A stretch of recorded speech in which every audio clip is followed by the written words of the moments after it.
So I couldn't see the movie, though you sent the movie. நேற்று வந்து suddenly Vigneshwan called me for to do a cameo role. It took nearly ஒரு half call sheet போயிடுச்சு அப்படியே. So I couldn't see, sorry. I saw the trailer and it spoke volumes. You talk about Bird Girl and I'm being a bad man of Tamil Nadu here. It's very appropriate and I could see அந்த படத்தை பார்க்கும்போது ஒரு வெற்றிமாறன் போன்ற ஒரு ஆளுமைட்டு இருந்து வந்த எல்லா assistant டைரக்டரும் வந்து ஒரு டைரக்டரோட கூடவே இருந்து ஒரு ஒர்க் ஃபோர்ஸ் மாதிரி இருந்து சினிமாவை புரிந்து கொண்டு வருவர்கள் ரொம்ப கம்மி. என்கிட்ட சில பேர் இருந்தாங்க. அந்த வருஷாவை நான் எப்பயுமே பார்த்துக்கிட்டு இருக்கேன். அவ்வளோ டெடிக்கேஷன் தன் குரு மேலே. அந்த டெடிக்கேஷன் எப்படின்னு கேட்டால் வந்து சும்மா ஒரு 2 வருஷம் இருந்துட்டு ஒரு படத்தை கற்றுக்கணும் இல்லாமல் முழுக்க அந்த பெண் அந்த மனிதரை பார்த்து குருவை பார்த்து நேசித்து அவன் எப்படி சினிமா செய்கிறான், அவன் எப்படிப்பட்ட சினிமா செய்கிறான் பார்த்து செதுக்கி வளர்ந்த அந்த ஆளுமை இந்த படத்தினுடைய ட்ரைலரில் தெரியுது. ஆக்சுவலி அதுக்காக அவளுக்கு பெரிய கரகோஷத்தை கொடுக்க நான் கேட்குறேன். நான் ரொம்ப பேசலை, ஏன்னா பஞ்சாயத்தை பற்றி பேசணும் அதுக்கப்புறம். ஸோ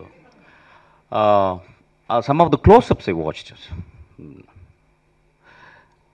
நிறைய பேருக்கு க்ளோஸ்அப்ஸ் வந்து ரொம்ப கஷ்டமான டிவைஸ். மணி சார் சொல்லியிருக்கார் வந்து ஒரு 10-15 இயர்ஸ் இருந்தால் கூட director cannot understand where to keep a close up அப்படின்றது. தெர் ஆர் பியூட்டிஃபுல் க்ளோஸ்அப்ஸ் அந்த ட்ரைலர்லாம் பார்த்தேன். ரொம்ப அழகான க்ளோஸ்அப்ஸ். அந்த பாப்பா கண்ணு ரொம்ப அழகாக இருந்துச்சு, ரொம்ப அழகாக இருந்துச்சு. அந்த படத்தை பார்க்கும்போது தெரிஞ்சுது அது வீர் அடிச்சுக்கிட்டு என்னை மாதிரி தான் நினைக்கிறேன் ஆக்சுவலாக. ஸோ நான் வாழ்த்துறேன். இந்த படம் நிச்சயமாக நல்லாயிருக்கும், எல்லாருக்கும் பிடிக்கும். இந்த மாதிரி படங்கள் தான் வரணும். அது வருஷம் எடுக்கும் பொழுது அது வந்து இப்போ நிச்சயமாக பேட் கேர்ளை வந்து ஒரு ஆண் எடுக்க முடியாது. பேட் கேர்ள்னு ஒரு தலைப்பு வைக்கிறதுக்கே ஒரு பெரிய தைரியம் வேணும். So I really I wish her from my bottommost heart. இந்த படம் வந்து மிகப்பெரிய வட்டி அடைன்னு கேட்குறேன். வெற்றிமாறன் எப்பொழுதுமே அது பெரிய ஆச்சரியம். ஒரு நிறையா சம்பாதிக்கிறதுனால அவன் படம் பண்ணுறானான்னு தெரியல. ஆக்சுவலாக அசிஸ்டண்ட்டுக்கு நான் சம்பாதிக்கவே இல்லை, நிறைய படம் பண்ணிக்கிட்டே இருக்கான் அவன். ஆக்சுவலாக எனக்கு ஒரு படம் பண்ண வெற்றி. ஆக்சுவலி வெற்றி வந்து ரொம்ப மெக்னானிமஸ். எனக்கு வெற்றியை வந்து எனக்கு அவ்வளவு காலங்கள் தெரியும். இன்றைக்கி கூட வெற்றி வந்து நீங்கள் வரணும்னு கால்லேருந்து ஃபோன் பண்ணிகிட்டே இருக்கான். ஆக்சுவலாக வெற்றி ரொம்ப தேங்க்ஸ். வெற்றி வந்து ஒரு எக்ஸ்ட்ரானரி ஹியூமன் பீயிங். நிறைய பேருக்கு தெரியாது. நான் வந்து அந்த மேடையில் பேசும்போது சிரிச்சுக்கிட்டே இருந்த வெற்றி ஒரு டைமில் திடீர்னு ரொம்ப அமைதியாகி மூஞ்சில் கை வச்சு தான். அதெல்லாம் நினச்சாங்க அவன் மூஞ்சி சொல்லிச்சின்னு இல்லை, வெற்றி என் மேலே இருந்த ஒரு கம்பேஷனில் he felt very bad actually. அதுக்காக வெற்றிக்கு ஒரு கிளாப் பண்ணணும்னு நினைக்கிறேன். ஆக்சுவலாக Vetri is very sensitive. Okay, coming back. Sorry கேட்கணுமா, பகிரங்க மன்னிப்பு கேட்கணுன்னு வந்திருக்கேன்னா நண்பர்கள் தானே. சரி, ஓகே.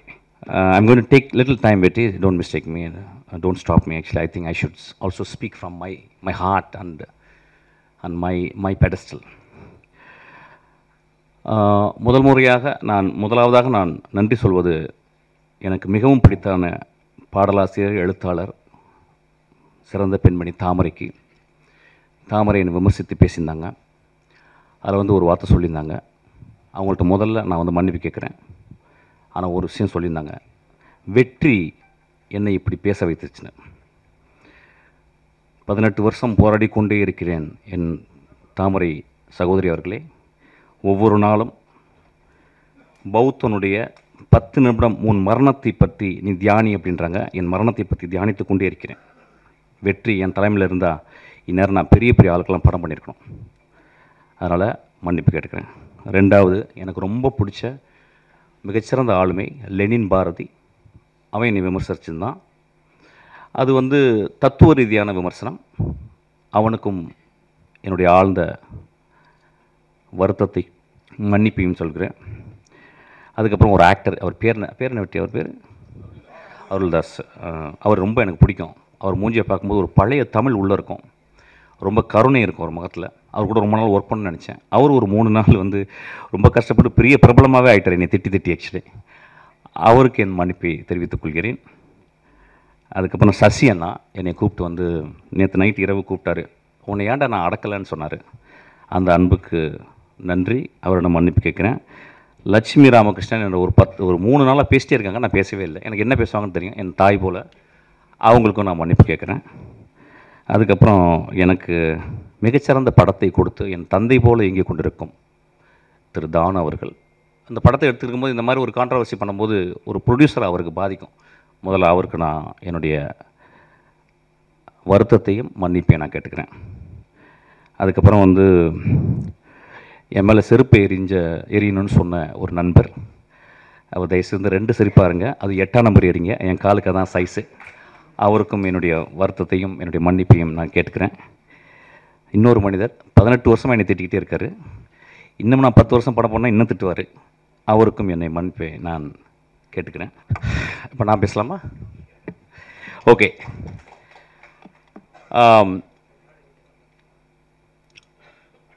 ஃப்ராய்டு வந்து ஜோக்ஸ் அண்ட் அன்கான்ஷியஸ்னு ஒரு புக் எழுதியிருக்கார். ஜோக் சொல்லும்போது, ஒரு நகைச்சுவை சொல்லும்போது அதை ரிசீவ் பண்ணுறவங்க, அதை வாங்குறவங்க, சிரிக்கிறவங்க ஆள் மனத்தில் இருந்து தான் சிரிக்கிறாங்க. They never react from their conscious. ஒரு ஜோக்கினுடைய இயல்பு. அன்றைக்கி மேடையில் அதுதான் நடந்துச்சு. நான் வந்து அதாவது அமீரிடம் அதுக்கப்புறம் வெற்றிமாறன் மன்னிப்பு கேட்குறேன். நிறைய பேர் அவங்க 2 பேரையும் திட்டினாங்க. அதாவது வந்து முகம் சுளிக்கிற மாதிரி பேசுறதுக்கு அவங்க சிரித்தாங்கன்னு சொல்லிட்டு, அவங்க சிரித்ததை விட மேலே இருந்த எல்லாரும் கீழே அந்த பத்திரிக்கையாலும் விழுந்து விழுந்து சிரித்தாங்க. அது அந்த வீடியோவில் இருக்குது, அதை நீங்கள் பார்க்கணும். ஒரு ஜோக்காக தான் நான் மீன் பண்ணேன். ஆக்சுவலாக 2-3 வார்த்தைகள் மேலே போயிடுச்சு. அது அப்படி தான் சில நேரங்களில் அது மனதிலேருந்து பேசும்போது அப்படி ஆயிடுச்சு. அதுக்காக நான் வந்து மன்னிப்பு கேட்டுக்கிறேன். ஆனால் joke is meant to be a joke. அது வந்து யாரையும் நான் அந்த இடத்துல வந்து ஒரு பர்டிகுலரான ஒரு பர்சனை நான் விமர்சிக்கிறவே இல்லை, ஒரு பர்டிகுலரான ஒரு மனிதனை தாக்கணும்னு எண்ணமே என்றதே இல்லை. என்னுடைய ரொம்ப நேசத்துக்கு சொந்தமான என் விஷால் நானும் சண்டை போடும்போது, என்னை மோசமாக பேசும்போதும், என்னை பற்றி அடுத்தவங்கள தப்பாக பேசும்போதும், நான் ரொம்ப வெகுண்டு மேடையில் பேசும்போது ஒரு வார்த்தை கூட அவனை நான் வந்து மோசமான வசை வார்த்தைகளால் பேசலை. நான் சொன்ன ஒரே வார்த்தை பொறுக்கின்னு சொன்ன வார்த்தை தான். எனக்கு அந்த வார்த்தையை சொல்லி அளந்து தான் சொன்னேன். நண்பர்களே, மேடையில் அந்த சொன்னாங்க, என்ன சொன்னாங்கன்னா, ஒரு மேடையில் பேசுகிறதுக்கு நாகரிகம் வேணும்னு சொன்னாங்க. நண்பர்களே, ஒரு மேடையில், அது என்ன மேடைன்னு எனக்கு தெரியல, ஒரு அரசியல் மேடை அல்லது, இது வந்து கூத்து செய்யும் கலைஞர்களுடைய மேடை. இது அந்த கூத்து கலைஞர்கள் வந்து கிராமங்களில் போனீங்கன்னா, வள்ளி திருமணம் நிறைய நாடகங்களில் பார்த்தீங்கன்னா, அந்த நாடகத்தில் ஒரு 12 மணிக்கு ஒரு பப்பனும் ஒரு டான்ஸ்காரையும் வந்து பேசுவாங்க. அது தமிழகம் முழுதும் தெரியும். அது ரொம்ப நாக்கூசுற வார்த்தைகள் பேசுவாங்க. அது ஏன்னா அது ஒரு மக்களுக்கு அது ஒரு விதமான ஒரு வெளிப்பாடு, அது ஒரு விதமான நகைச்சுவை. அந்த நகைச்சுவையின் அடிப்படையில் தான் அன்றைக்கி நான் பேசினேன். ஆக்சுவலாக யாரையும் புண்படுத்தணும் பேசவே இல்லை. ஏன்னா ஒரு படத்தினுடைய விழாக்கு வந்திருக்கேன், அந்த படத்தை பற்றி நான் பேசணும். அந்த படம் என் ஆன்மாவுக்குள்ளே சென்றுச்சு. அந்த படம் பெருசாக ஓடிச்சுன்னா கூட எனக்கு தெரியல. இப்போ அந்த படத்தினுடைய நடிகர்கள், அந்த படத்தினுடைய இயக்குனர், அந்த படத்தை தயாரித்தவர்கள் வந்து அவ்வளோ அழகான விஷயம் பண்ணியிருக்காங்க. அதை பேசணும்னு நினச்சேன். அதை பேசுகிறதுக்கு வந்து இந்த படம் நல்லா இருக்குது, இந்த படம் இப்படி இருந்தால் நல்லாயிருக்கும்னு நான் பேசல. என் மனதில் ஆழத்திலேருந்து தான் பேசினேன். அது பேசுனது உங்களுக்கு வந்து பாதிச்சிருக்கு. நான் கேட்குறேன், திருக்குறளில் காமத்துப்பால் இல்லையா, பெருமாள் முருகன் எழுதின சங்கத்தில் எத்தனை தடவை அல்குல் என்ற வார்த்தையில் உபயோகித்திருக்காங்கன்னு சொல்லி அவருடைய கட்டுரையில் இருக்கு. இப்படி நான் சொல்லிக்கிட்டே போகலாம். ரொம்ப நாளைக்கு முந்தி ஒரு படம் வந்துச்சு. அந்த படத்தின் பேர் இருட்டறைக்குள் முரட்டு குத்துக்கள். நெஞ்ச தொட்டு சொல்லுவோம். அந்த டைட்டில் முதல்ல வந்தவுடனே அந்த இருட்டறைக்குள்ளே முகமது அலியும் டைசனும் பாக்ஸிங் போகிறான்னு நினச்சோம். மனசத்தோடு சொல்லுங்கள். ஒரு ஆபாசமான டைட்டில் இல்லையா? வித் டியூ ரெஸ்பெக்ட், அந்த டேரக்டரையும் அந்த ப்ரொடியூசரையும் பற்றி நான் பேசலை, ஒரு எக்ஸாம்பிள் சொல்கிறேன். அப்போ அந்த படத்தை பார்த்து, ஓ அதுக்குள்ளே 2 பேரும் பாக்ஸிங் போட போகிறாங்கன்னு படம் போன பிறகு அதே மாதிரி பாக்ஸிங்காக படத்தில் இருந்துச்சு. இப்போ இந்த 10 வருடங்களில் வந்த மோசமான விரச காட்சிகளை கொண்ட படம் இல்லையாவது. அப்போ என் நண்பர்கள் அந்த படத்தை பற்றி யாராவது விமர்சித்தாங்களா? என் தம்பி விஜய் சேதுபதி, என் தம்பி தியாகராஜன் குமார் ராஜா ஒரு படம் எடுக்கிறான்.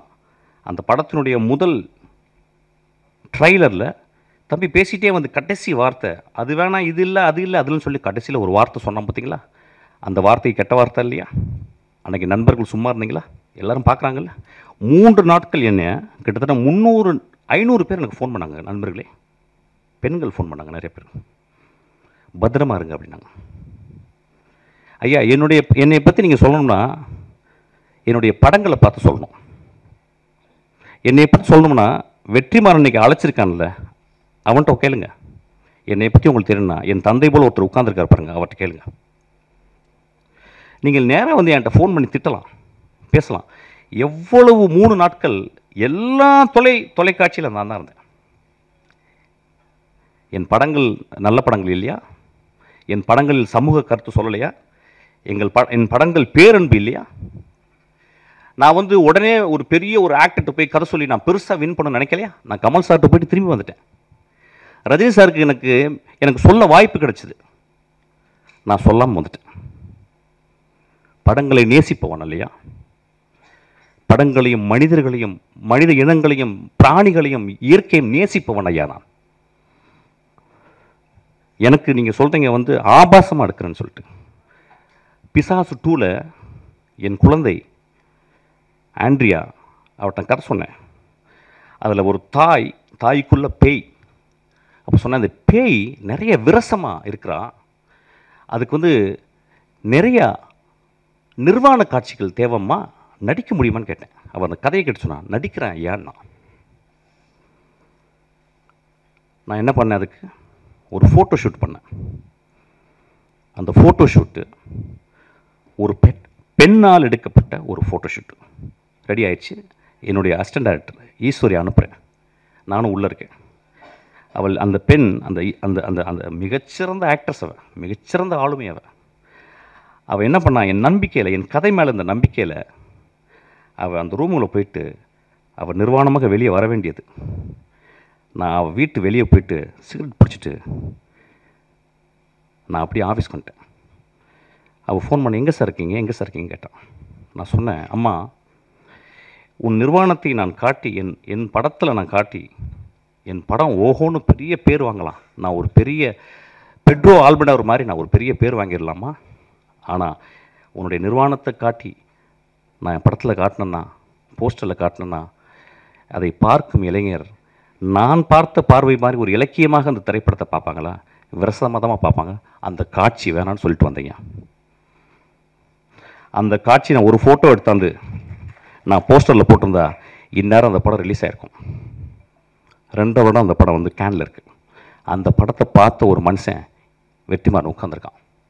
அதை பார்த்துட்டு சாயங்காலம் எனக்கு ஒரு மெசேஜ் பண்ணால், இந்த இரவு முழுதும் என்னால் பேச முடியாது, நான் காலையில் போன்றேன் மிஸ்கின் அப்படின்னு சொன்னான். அந்த குழந்தைக்கு, அந்த ஆண்ட்ரியா, ஒரு மிகப்பெரிய அவார்டு இன்டர்நேஷ்னல் லெவலில் அவளுக்கு ரெக்கக்னிஷன் கிடச்சிருக்கும். அந்த படம் ஓடாமல் இருக்குது. நான் சினிமாவை நேசிப்பவன் இல்லையா? சினிமாவையும் சினிமா மேடையும் சினிமா மனிதர்களையும் நேசித்து கொண்டே இருக்கிறேன். எனக்கு அதை தவிர வேறு வேலையே கிடையாது. நான் ஓனாய் ஆட்டுக்குட்டி பண்ணேன். அது முதல் நாள் ரிலீஸ் ஆக விடலை, உங்களுக்கு தெரியாது. அன்றைக்கி மறுநாள் நைட்டு ரிலீஸ் ஆச்சு. 10 நாளுக்கு அப்புறம் அதை டிவி ரைட்ஸ் வாங்க வந்தாங்க. அப்போ எனக்கு நெருக்கமான மனிதன், ஒரு பெரிய இயக்குனர், என்னை கூப்பிட்டு போய் உனக்கு நிறைய காசு வாங்கி தரேன்டான்னு கூப்பிட்டு போனார். ஒரு பெரிய ரூமுக்குள்ளே போனான் ஐயா. அவன் என் நண்பன். அவன் 20 பேர் இருந்தாங்க அந்த ரூமுக்குள்ளே. 75 லட்சம் ரூபாய்க்கு நீ டிவி ரைட்ஸ் கொடுத்தா கொடு அப்படின்னாங்க. நான் சொன்னேன், ஐயா நான் ரொம்ப கஷ்டப்பட்டு எடுத்துருக்கேன், இந்த படம் நல்ல படம், ஒரு 2 ரூபா கொடுங்க ஏன்னு. கொடுக்க மாட்டேன் சொல்லிகிட்டே இருக்காங்க. அப்போ தான் எனக்கு தெரிஞ்சது, 20 தடியர்களை உள்ளே வைத்து என்னை மிரட்டி